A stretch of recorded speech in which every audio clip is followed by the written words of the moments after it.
بسم اللہ الرحمن الرحیم۔ یہ ہمارے ایپیسوڈ چل رہے ہیں خاص طور پر 3 طلاق کے موضوعات پر۔ میں اس سے پہلے جتنے لیکچر ریکارڈ کروا چکا ہوں جو خاص اس موضوع سے متعلق تھے، اس میں اہل حدیث علماء کے جو دلائل جو 3 کو 1 کہتے ہیں، ان کے دلائل اور اس پر تبصرہ تفصیل سے گزر چکا ہے۔ اب میں انشاءاللہ آپ کے سامنے ان علماء کے دلائل دوں گا۔ اچھا، پہلے جو میں دلائل دے چکا ہوں اس میں آپ نے دیکھ لیا کہ کوئی ایک بھی دلیل ایسی نہیں ہے جس میں ایک مجلس کی 3 طلاقوں کا ایک ہونا ثابت ہوتا ہو، نہ قرآن سے، نہ حدیث سے، نہ صحابہ سے، نہ تابعین سے، کسی سے بھی نہیں ہے، کچھ بھی نہیں ہے۔ تو میں دوبارہ وہ اپنا مطالبہ دہراؤں گا کہ اہل حدیث علماء جو 3 طلاقوں کو ایک کہتے ہیں، ان سے میرا کیا علماء کا مطالبہ ہے کہ اس پر کوئی ایک واضح آیت پیش کریں، یہ قرآن ایسی صحیح حدیث پیش کریں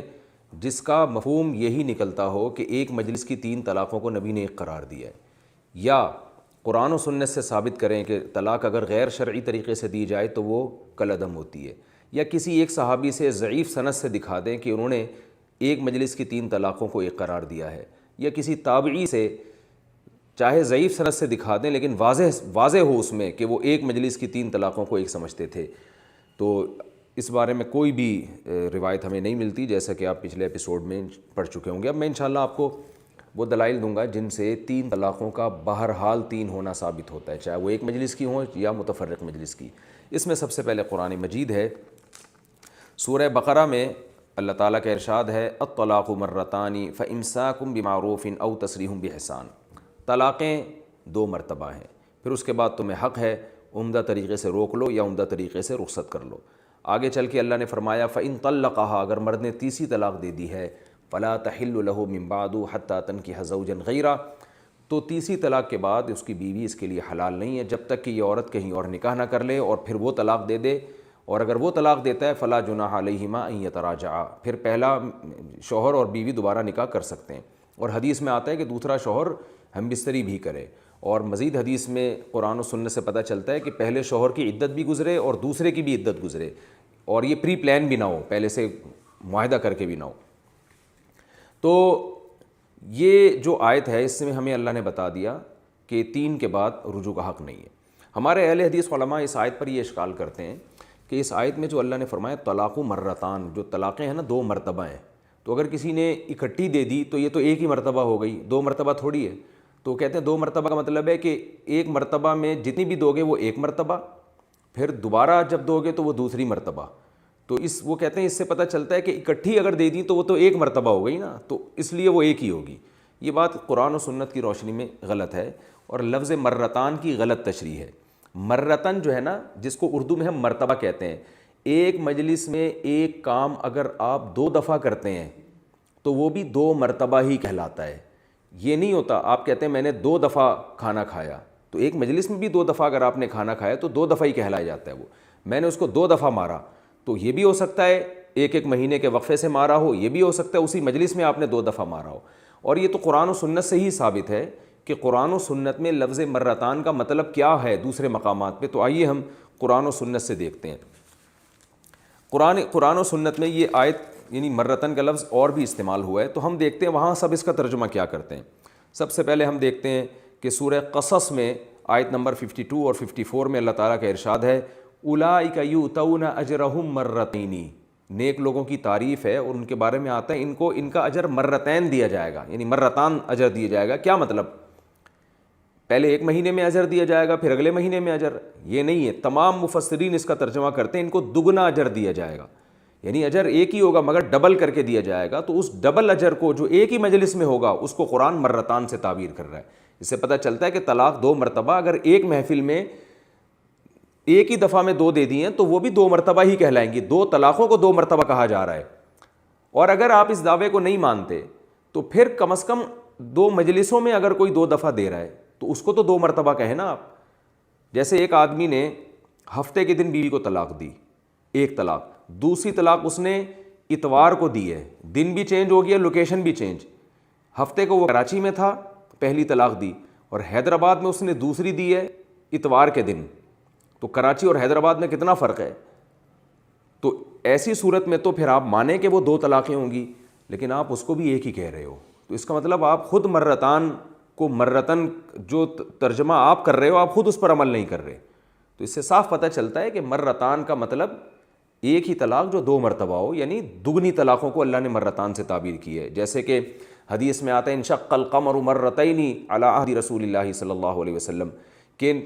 چاند جو ہے 2 مرتبہ ٹکڑے ہوا نبی صلی اللہ علیہ وسلم کے دور میں. ابن قیم رحمہ اللہ فرماتے ہیں 2 مرتبہ نہیں ہوا 1 مرتبہ تھا، لیکن چونکہ 2 ٹکڑوں میں تبدیل ہوا ہے تو اس لیے اس کو 2 مرتبہ سے تعبیر کیا گیا ہے. تو ایک کام ایک دفعہ میں ہو جس کا رزلٹ 2 آ رہا ہو تو اس کو بھی مرتان سے ہی تعبیر کیا جاتا ہے. اور بھی ہم قرآن میں دیکھتے ہیں سورہ حجاب میں اللہ کا ارشاد ہے وَمَن يَقْنُتْ مِنكُنَّ لِلَّهِ وَرَسُولِهِ وَتَعْمَلْ صَالِحًا نُؤْتِهَا أَجْرَهَا مرتين.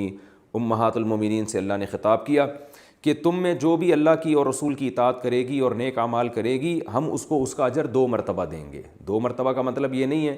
کہ 1 مرتبہ آج دیں گے پھر 1 مرتبہ اگلے سال دیں گے یا اگلے مہینے، اس کا مطلب دگنا اجر دیں گے. نؤتها اجرها مرتين، اس کو دگنا اجر ملے گا. تو ایک ہی اجر ڈبل ہوگا تو اس کو دگنے سے تعبیر کیا جا رہا ہے. ایک اور حدیث میں آتا ہے صحیح مسلم کی حدیث نمبر 4408، نبی صلی اللہ علیہ وسلم نے ارشاد فرمایا ان العبد اذا نصح لسیدہ واحسن عبادۃ اللہ فلہ اجرہ مرتین. جب کوئی غلام اپنے آقا کے ساتھ بھی خیر خواہی کا معاملہ کرے اور اللہ کی بھی حسن طریقے سے عبادت کرے تو اس کا اجر 2 مرتبہ ملتا ہے. کیا مطلب؟ دگنا اجر ملتا ہے، اللہ کی عبادت کا بھی اور مخلوق کا حق ادا کرنے کا بھی. عن ام سلمۃ ان امرأة قالت یا رسول اللہ ان ابنتی توفی عنها زوجها وقد اشتكت عینها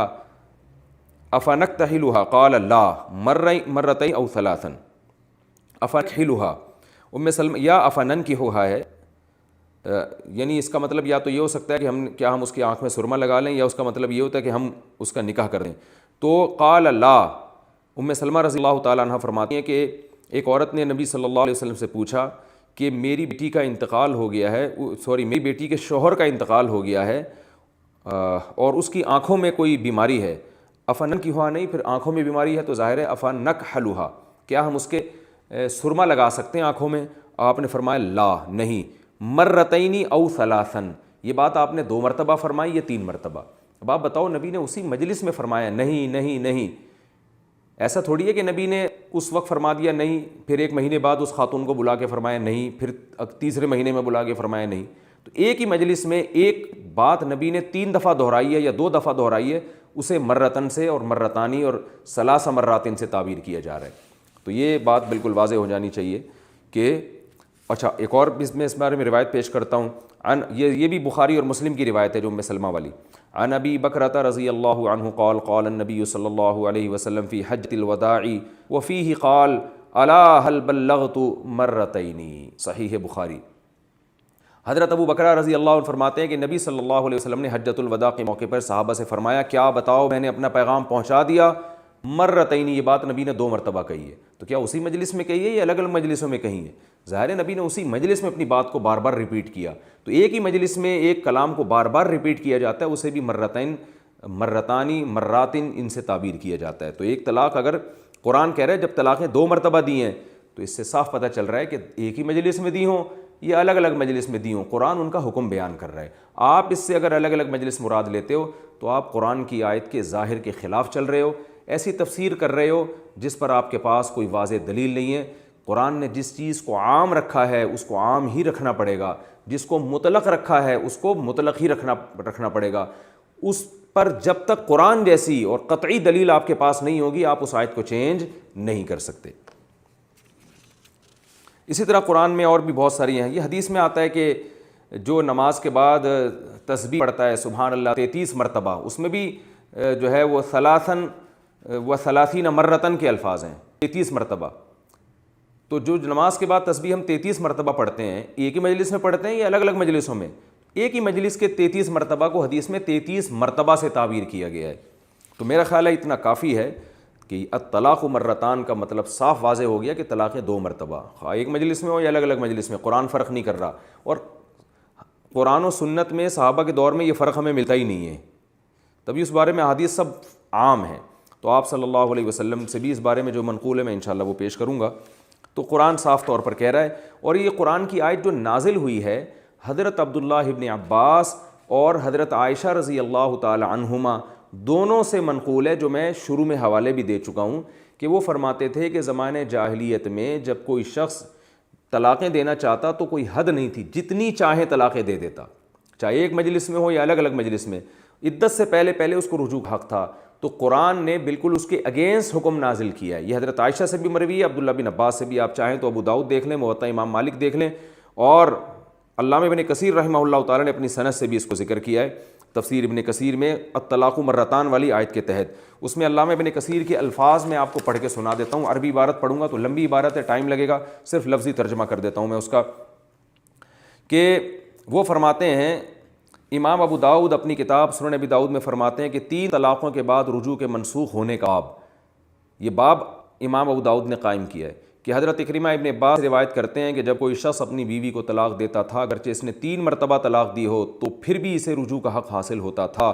بس اس حکم کو منسوخ کر دیا گیا اور اللہ نے حکم نازل کیا طلاق مرتان، طلاق جس کے بعد رجوع کا حق ہے صرف 2 مرتبہ ہے۔ اور اس حدیث کو امام نسائی نے دوسری سند سے بیان کیا جس میں ہے کہ ہشام ابن عروہ اپنے والد یعنی عروہ سے روایت کرتے ہیں کہ ایک شخص نے اپنی بیوی سے کہا کہ اللہ کی قسم نہ تو میں تجھے طلاق دوں گا اور نہ تجھے اپنے پاس ٹھکانہ دوں گا۔ اس عورت نے کہا یہ کیسے ممکن ہے؟ اس نے کہا میں تجھے طلاق دوں گا یہاں تک کہ جب تیری عدت پوری ہونے کا وقت قریب آئے گا تو میں رجوع کر لوں گا۔ یہ عورت نبی کے پاس آئی، اپنے شوہر کی حرکت کا تذکرہ کیا، اللہ نے یہ آیتیں نازل فرمائیں طلاق مرتان، طلاق جس کے بعد رجوع کا صرف 2 مرتبہ ہے، اگر تیسری دے دی تو یہ عورت پہلے شوہر کے لیے حلال نہیں ہے۔ تو یہ حضرت عروہ جو ہے نا، جو یہ روایت کر رہے ہیں، عبداللہ بن زبیر کے بیٹے ہیں اور حضرت عائشہ کے خاص شاگرد ہیں، تو یہ انہوں نے روایت حضرت عائشہ سے ذکر کی، اور یہ واقعہ بھی حضرت عائشہ سے انہوں نے ذکر کیا ہے کہ حضرت عائشہ نے فرمایا کہ زمانہ جاہلیت میں ایسا ہوتا تھا اور اس کا ناجائز فائدہ بعض لوگ اٹھایا کرتے تھے، طلاقیں دھڑا دھڑ دیتے رہتے تھے۔ قرآن نے کہا 2 دفعہ یہ لفظ استعمال کر سکتے، اس کے بعد نہیں۔ اس لیے میں اہل حدیث علماء سے کہتا ہوں اپنی جانوں پہ رحم کریں، اتنی ڈٹائی کے ساتھ اللہ کا واسطہ اللہ کے حرام کو حلال مت کریں۔ قرآن تو زمانہ جاہلیت کے حکم کو منسوخ کر رہا ہے، بالکل اگینسٹ حکم نازل کر رہا ہے۔ زمانہ جاہلیت میں ایک مجلس میں 2، الگ الگ مجلس میں 2، عدت کے اندر رجوع کا حق ہوتا تھا، قرآن نے بالکل اس کے اگینسٹ حکم نازل کیا کہ اکٹھی 2 یا الگ الگ 2، بالکل رجوع کا حق نہیں ہے 3 کے بعد تمہیں۔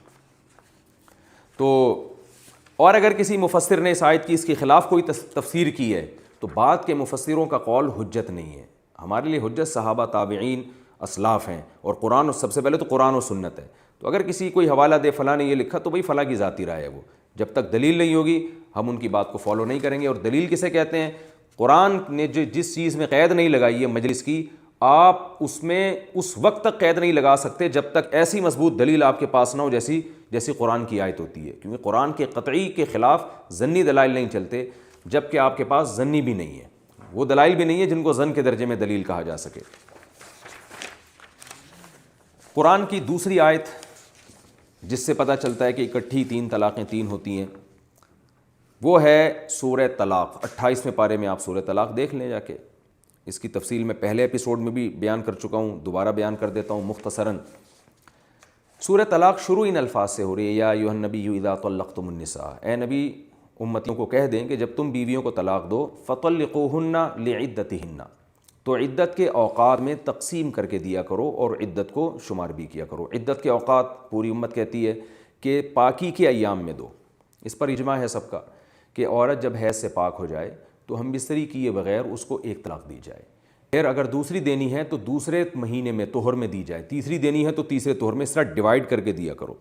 اور اللہ نے ارشاد فرمایا وَتِلْكَ حُدُودُ اللَّهِ، یہ اللہ کی حدود ہیں، وَمَن يَتَعَدَّ حُدُودَ اللَّهِ فَقَدْ ظَلَمَ نَفْسَهُ، جو اللہ کی حدود سے تجاوز کرے گا وہ اس نے اپنی ہی جان پہ ظلم کیا۔ آگے ارشاد فرمایا لا تدری لعل اللہ یحدث بعد ذلک امرا، تمہیں معلوم نہیں ہے شاید اللہ اس کے بعد کوئی معاملہ پیدا کر دے،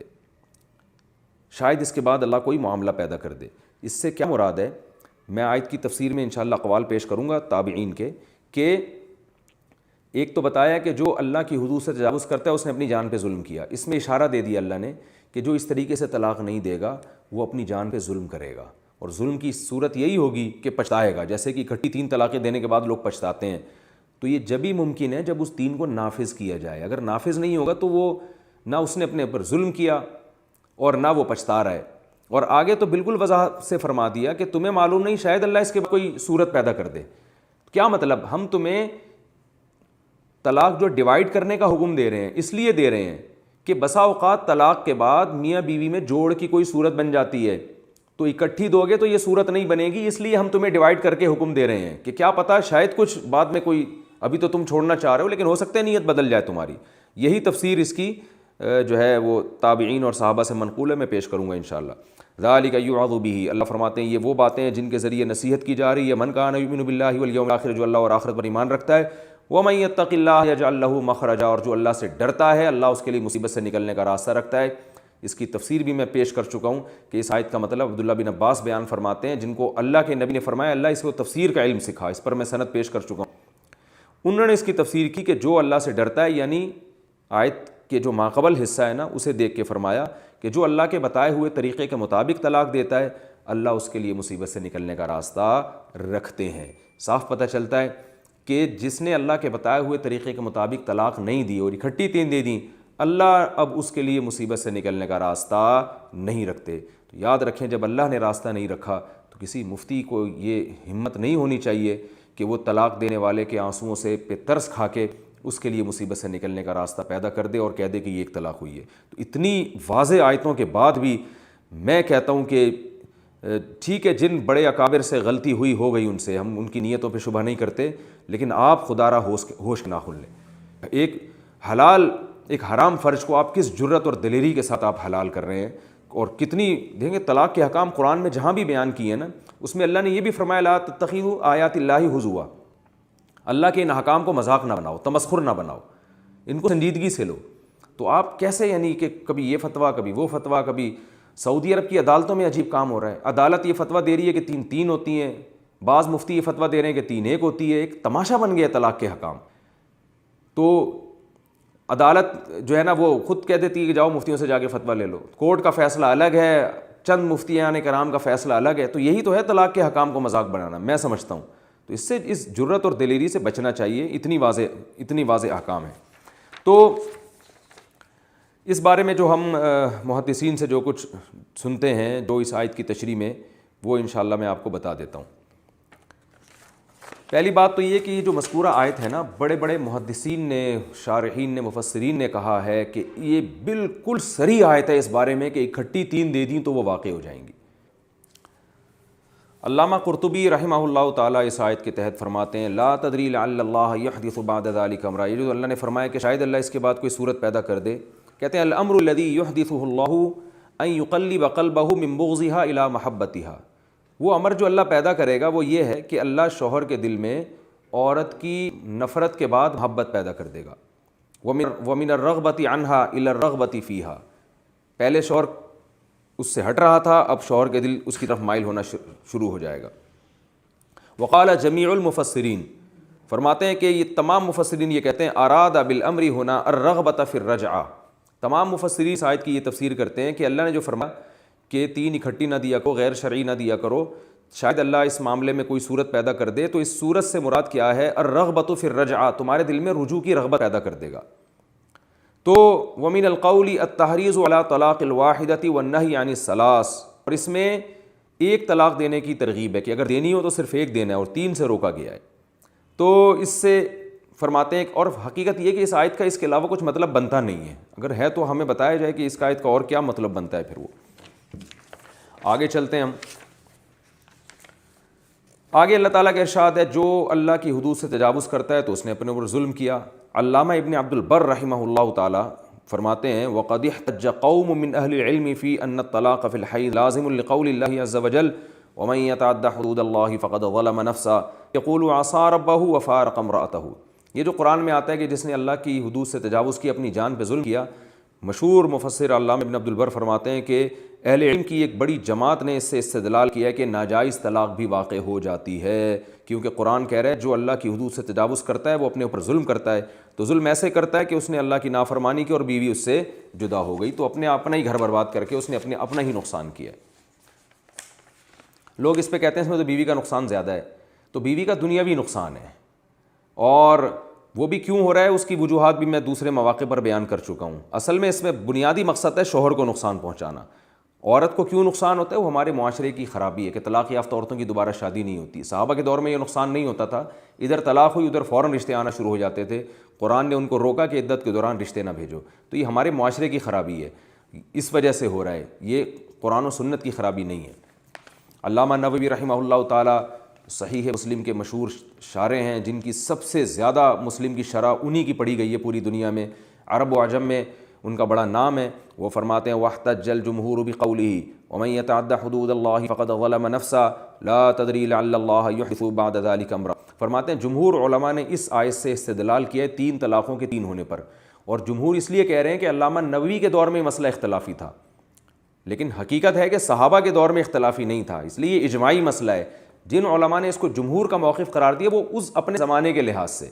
لیکن صحابہ کے دور میں اجماع تھا، تابعین کے دور میں اجماع تھا. جب ایک مسئلہ مرتبہ کسی مسئلے پر اجماع ہو جائے تو پھر اس کی مخالفت جائز نہیں ہوتی. فرماتے ہیں اس آیت سے استدلال کیا ہے کہ 3 ہوتی ہیں، اور دلیل یہ ہے کہ جو اللہ کی حدود سے تجاوز کرتا ہے اس نے اپنی جان پہ ظلم کیا، تو میں معلوم نہیں کہ اللہ تعالیٰ اس کے بعد کوئی معاملہ پیدا کر دے. تو فرماتے ہیں اس آیت کی تفسیر میں اس کا مطلب یہ ہے ان المطلق قد يحدث له ندم فلا يمكنه تداركه لوقوع البينونہ، کہ طلاق دینے والا بسا اوقات اس کو ندامت ہوتی ہے لیکن طلاق واقع ہونے کی وجہ سے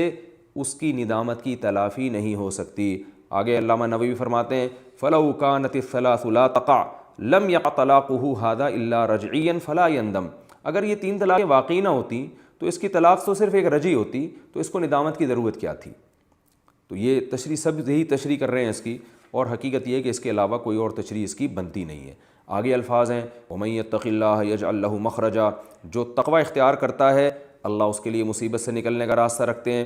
تو اس کا بھی یہی مطلب بیان کیا جاتا ہے کہ جو شریعت کے مطابق طلاق دے گا اس کے لیے تو مصیبت سے نکلنے کا راستہ ہے، جو غیر شرعی طریقے سے دے گا اس کے لیے کوئی مصیبت سے نکلنے کا راستہ نہیں ہے. اور وہ عبداللہ ابن عباس رضی اللہ تعالیٰ عنہ کا فتویٰ ہے جو میں پڑھ کے سناتا ہوں، وہ اس آیت کا یہی مطلب لیا کرتے تھے. اور عبداللہ بن عباس کے بارے میں نبی نے فرمایا اللہم فقہہ فی الدین علمہ التاویل، اے اللہ اس کو دین میں سمجھ عطا فرما اور اس کو قرآن کی تفسیر کا علم سکھا. تو ان کی کیا تفسیر ہے؟ عن مجاہد قال كنت عند ابن عباس فجاءه رجل فقال انه طلق امرأته ثلاثا قال فسكت حتى ظننت انه رادها اليه ثم قال ينطلق احدكم فيركب الحموق ثم يقول يا ابن عباس يا ابن عباس وان الله قال ومن يتق الله يجعل له مخرجا وانك لم تتق الله فلم اجد لك مخرجا عصيت ربك وبانت من امرأتك وان الله قال يا ايها النبي اذا طلقتم النساء.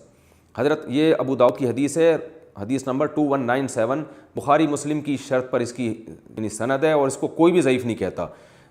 اہل حدیث بھی مانتے ہیں اس حدیث کو کہ صحیح ہے. حضرت مجاہد فرماتے ہیں میں عبداللہ بن عباس کے پاس بیٹھا ہوا تھا، ایک شخص آیا اور اس کہا کہ میں نے 3 طلاقیں دے دی ہیں. حضرت عبداللہ بن عباس خاموش ہو گئے، ہمیں خاموشی کو دیکھ کر لگا شاید یہ لوٹا دیں گے، لیکن پھر عبداللہ بن عباس نے سر اٹھا کر فرمایا تم میں سے ایک شخص نکلتا ہے، حماقت پہ سوار ہوتا ہے، پھر آ کے ابن عباس کے سامنے چیختا ہے اور کہتا ہے اے ابن عباس اے ابن عباس. حالانکہ اللہ تو فرماتے ہیں وَمَن يَتَقِ اللَّهَ يَجْعَل لَّهُ مَخْرَجًا، جو اللہ سے ڈرتا ہے اللہ اس کے لیے مصیبت سے نکلنے کا راستہ رکھتے ہیں. پھر فرمایا اِنَّكَ لَمْ تَتَّقِ اللَّهَ، تو چونکہ اللہ سے نہیں ڈرا ہے فَلَمْ أَجِدْ لَكَ مَخْرَجًا، میں تیرے لیے مصیبت سے نکلنے کا راستہ نہیں پاتا. عَصَيْتَ رَبَّكَ، تو نے اپنے رب کی نافرمانی کی ہے. وَبَانَتْ مِنْكَ امْرَأَتُكَ، تیری بیوی تجھ سے جدا ہو گئی. وَإِنَّ اللَّهَ قال، پھر دلیل میں قرآن کی آیتیں پڑھی یا ایھا النبی اذا طلقتم النساء فطلقوهن لعدتهن، اے نبی مومنین کو کہہ دیجئے کہ جب طلاق دیا کرو تو عدت کے اوقات میں تقسیم کر کے دیا کرو. بتاؤ اس کے بعد بھی اس آیت کی کوئی اور تفسیر کرو گے؟ اتنی واضح عبداللہ بن عباس سے مروی ہے. اور حقیقت یہ کہ ترجمہ بھی اگر آپ لفظی کر لو تو اس آیت کا اس کے علاوہ کوئی مطلب بنتا ہی نہیں ہے. یہ تو ہم عبداللہ بن عباس کے قول صرف تائید کے لیے پیش کر رہے ہیں اور مزید تقویت کے لیے پیش کر رہے ہیں آپ کے سامنے. تو اس آیت سے بھی صاف پتہ چلتا ہے کہ غیر شرعی طریقے سے اگر 3 طلاقیں دی جائیں تو وہ واقع ہو جاتی ہیں. اب میں آپ کے سامنے احادیث پیش کروں گا اس بارے میں. سب سے پہلے صحیح بخاری کی حدیث، حدیث نمبر 4959 عن ابن شہاب ان سہل بن سعد الساعدی اخبرہ ان عویمر الاجلانی جاء الى رسول اللہ صلی اللہ علیہ وسلم. آگے حدیث کے الفاظ حتی اتی رسول اللہ صلی اللہ علیہ وسلم حتی اتی رسول اللہ صلی اللہ علیہ وسلم وسط الناس فقال یا رسول اللہ ارأیت رجلا وجد مع امرأته رجلا ایقتله فتقتلونه ام کیف یفعل. آگے حدیث کے الفاظ ہیں قال سہل فتلاعنا وانا مع الناس عند رسول اللہ صلی اللہ علیہ وسلم فلما فرغ قال عویمر كذبت عليها يا رسول الله إن أمسكتها فطلقها 3 قبل أن يأمره رسول الله صلى الله عليه وسلم. قال ابن شهاب فكانت تلك سنة المتلاعنين. ابن شہاب زہری حضرت سہل ابن سعد رضی اللہ عنہ سے نقل کرتے ہیں کہ حضرت سہل نے فرمایا کہ حضرت عویمر اجلانی، یہ یاد رکھیں صحابی کا نام، عویمر اجلانی رضی اللہ تعالیٰ عنہ نے اپنی بیوی پہ زنا کی تہمت لگائی۔ تو حضرت عویمر اجلانی نے جب نبی صلی اللہ علیہ وسلم سے فرمایا کہ ایسے دیکھا ہے، تو قرآن کی آیتیں نازل ہوئیں کہ قرآن میں اللہ تعالیٰ کا ارشاد ہے وَالَّذِينَ يَرْمُونَ أَزْوَاجَهُمْ وَلَمْ يَكُنْ لَهُمْ شُهَدَاءُ إِلَّا أَنفُسُهُمْ، کہ جو اپنی بیویوں پہ تہمت لگائیں اور ان کے پاس کوئی گواہ نہ ہو، خود انہوں نے دیکھا ہو، فَشَهَادَةُ أَحَدِهِمْ أَرْبَعُ شَهَادَاتٍ بِاللَّهِ إِنَّهُ لَمِنَ الصَّادِقِينَ، تو میاں بیوی میں سے ہر ایک یہ قسم اٹھائے گا، شوہر یہ قسم اٹھائے گا، 4 دفعہ قسمیں اٹھائے گا کہ میں سچا ہوں، وَالْخَامِسَةُ أَنَّ لَعْنَةَ اللَّهِ عَلَيْهِ إِن كَانَ مِنَ الْكَاذِبِينَ، 5ویں قسم میں یہ کہے گا کہ اگر میں جھوٹ بول رہا ہوں تو مجھ پر اللہ کی لعنت ہو۔ آگے اللہ نے ارشاد فرمایا وَيَدْرَأُ عَنْهَا الْعَذَابَ، اب ظاہر ہے شوہر نے تو قسمیں اٹھا لی ہیں، اب عورت سے جو حد ہے نا زنا کی وہ کیسے ساقط ہوگی؟ وہ اس طور پر ساقط ہوگی اگر عورت بھی 5 قسمیں اٹھا لے، اور وہ کیا الفاظ ہوں گے؟ قرآن کہہ رہا ہے ان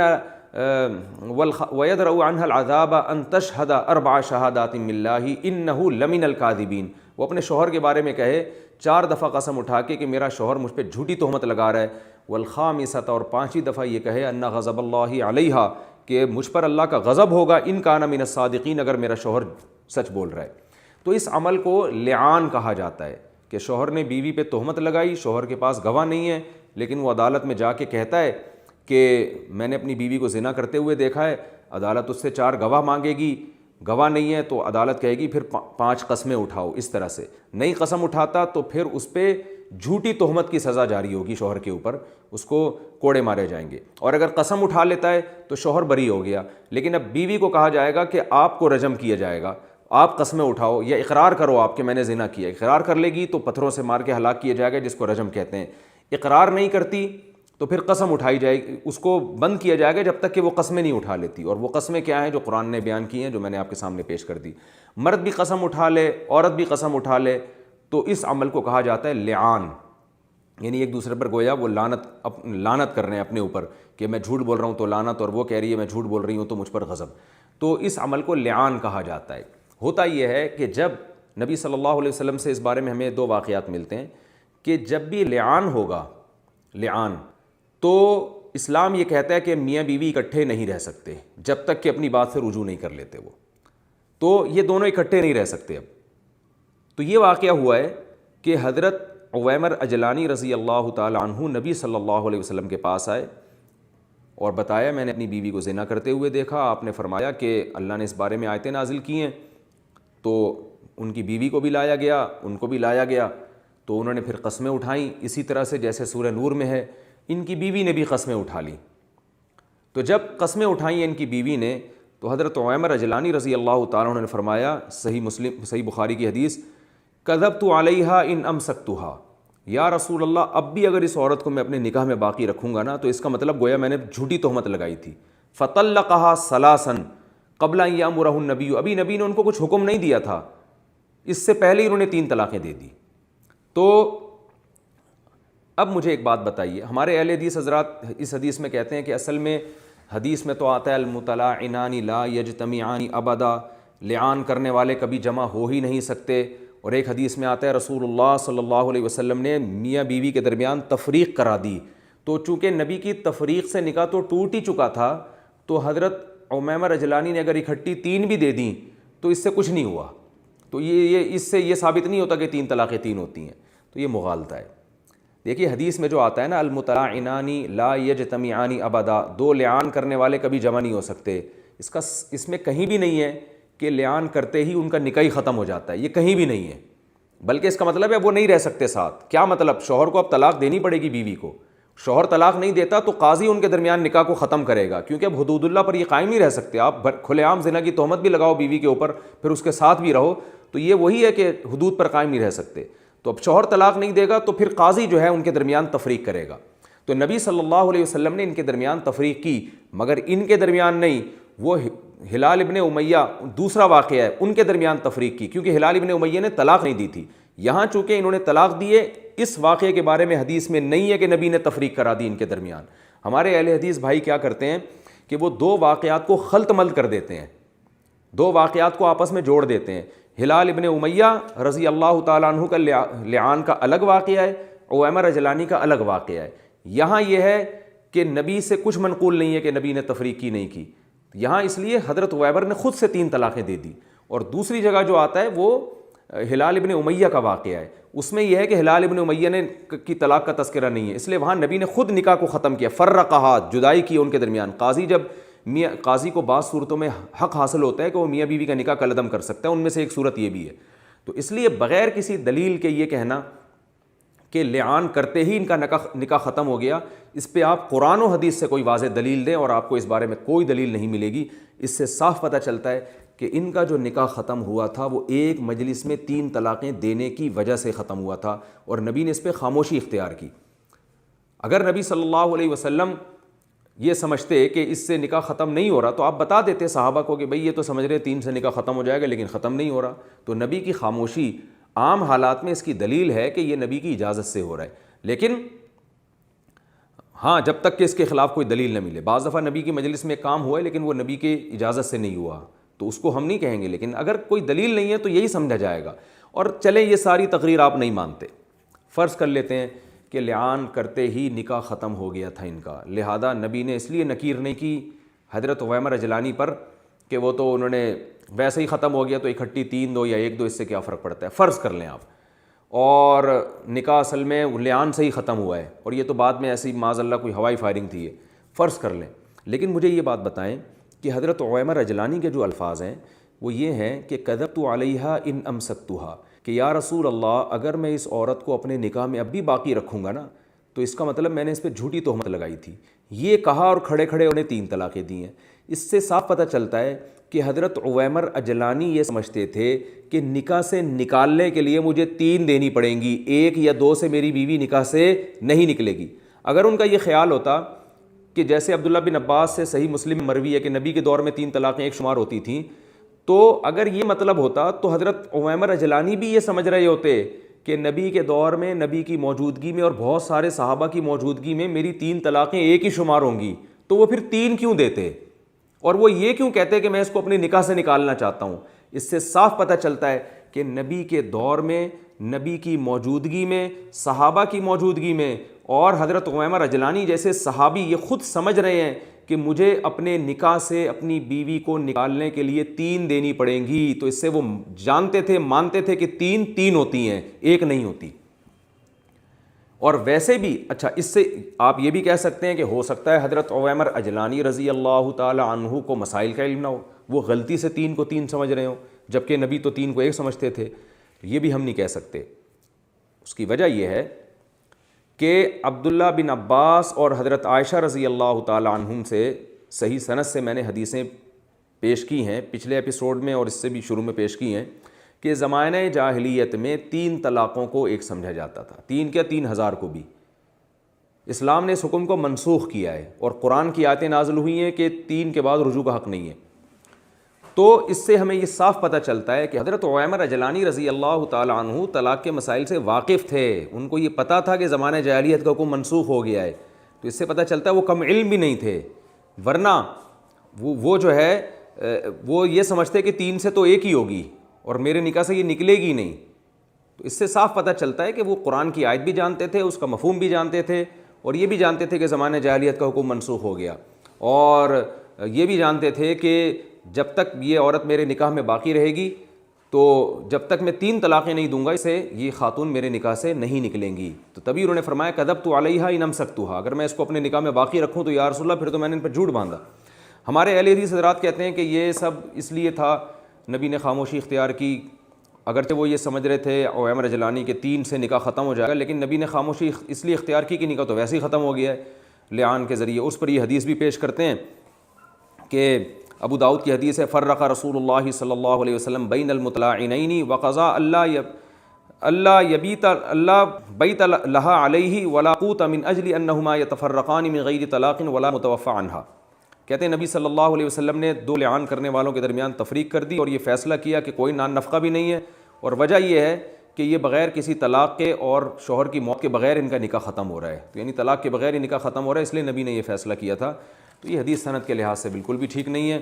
اور اس حدیث میں مشہور راوی عباد ابن منصور مدلس راوی ہے جو عن سے روایت کر رہا ہے اسی وجہ سے علامہ ناصر البانی نے اس پہ بہت شدید رد کیا ہے کہ جو لوگ اس حدیث کو صحیح قرار دیتے ہیں وہ غلو کرتے ہیں، زیادتی کرتے ہیں، اور اس میں یہ بھی نہیں پتہ کہ یہ جو الفاظ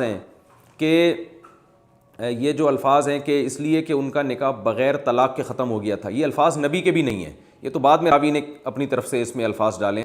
وہ خود سے ایک ریزن بیان کر رہے ہیں۔ تو علامہ ناصر الدین البانی کی اس تحقیق کو آپ دیکھیں، سلسلۃ الاحادیث الضعیفہ والموضوعہ وضعیف فی ابی داود للالبانی،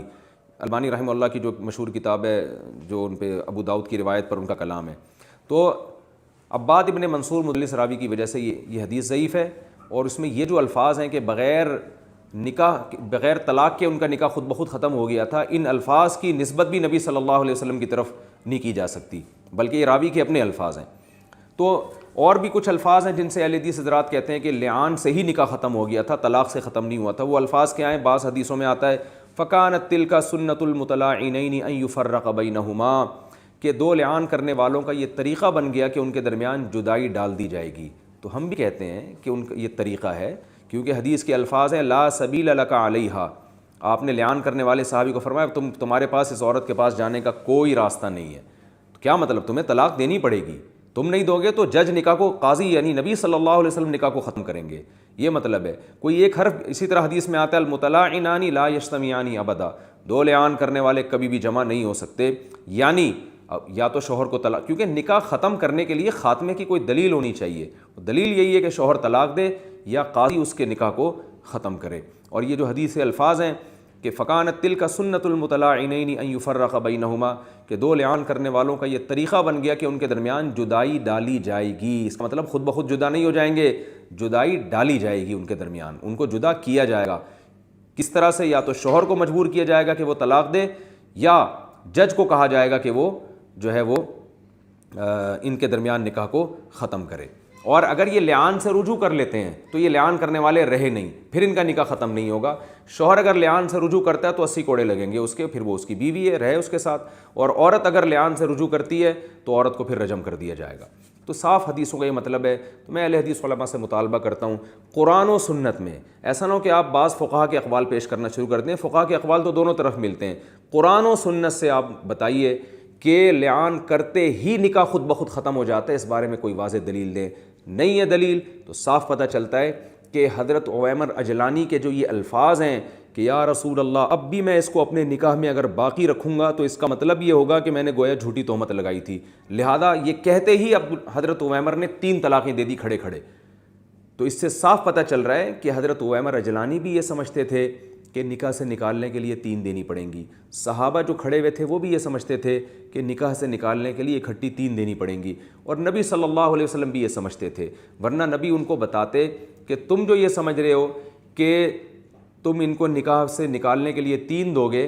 تو یہ غلط سمجھ رہے ہو، آپ اس پہ رد کرتے، کیونکہ سارے صحابہ بھی کھڑے ہوئے ہیں وہاں پہ، جیسے کہ تیمم حضرت عمار ابن یاسر نے یہاں تک کیا تو نبی صلی اللہ علیہ وسلم نے بعد میں اس پہ رد کیا، بعد میں ہمیں حدیثیں ملتی ہیں جس میں آپ صلی اللہ علیہ وسلم نے یہاں تک تیمم کا حکم دیا۔ تو